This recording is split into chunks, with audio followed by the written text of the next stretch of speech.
Hey everybody, this is Everette with Roanoke Landscapes here, and we are starting a new project today for one of our property plan clients. This client in particular has a brick walkway heading from her driveway loop up to her front steps. Beautiful house, beautiful patio is what she wanted, beautiful walkway is what she wanted, and she chose to go with a red brick that has a little bit darker hues to it. She did a soldier course here on the outside, and then a herringbone pattern here on the inside.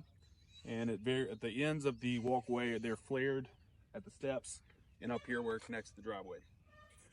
The problem with this project is this was done by a smaller company that was a little bit cheaper for our client, and she decided to go with them and save a little money, which I understand, but the worst has happened and they did not install it correctly. There's a number of different things that they didn't do that we do. This base, this crush and run base that we set sand and pavers on, is industry standard, is 6 inches. And this contractor did 2 inches.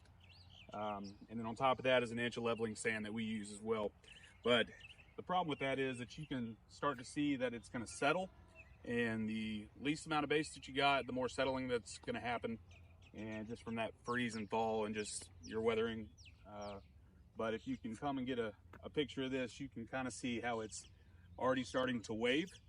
The soldier course right here is very crooked and not enough poly sand in the joints. The cuts are off. I mean, there's a lot of different things that we can fix to this. So she has contracted us to come back out here to rip all this up, clean all the pavers out, excavate all the base that this contractor had laid, and we're going to dig properly and excavate properly down to that 6 inch depth, and then compact our 21A base in 2 inch lifts to make sure that we have a very, very, very solid foundation for us to screed our limestone sand on and then put our pavers on top of that.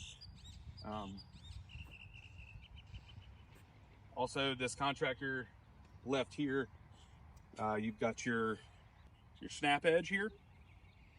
This snap edge is exposed. You can see just from the paver depth that it is wavy, which the more spikes you have, the more secure it's going to be, the more it can encase those pavers in there and cause it from moving in the future.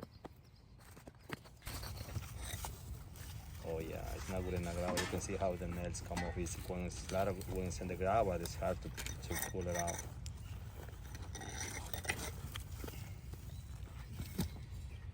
It's been kind of a nightmare job for this lady. She employed a smaller company to do this project. Once that this project was finished at a very poor standard, she called to rectify these problems, and after a while the company that she used just stopped calling her, stopped communicating with her, and just kind of left her in the blind. So she's going to pay about double of what she could have just paid for just to have a reputable company out here to perform this job for her. So this is a pretty clear-cut example of the reasons why that you need to go with a professional, reputable company that has hardscaping warranties, that have qualified technicians, experienced sales staff to battle anything that you might come across, even on the simplest of projects.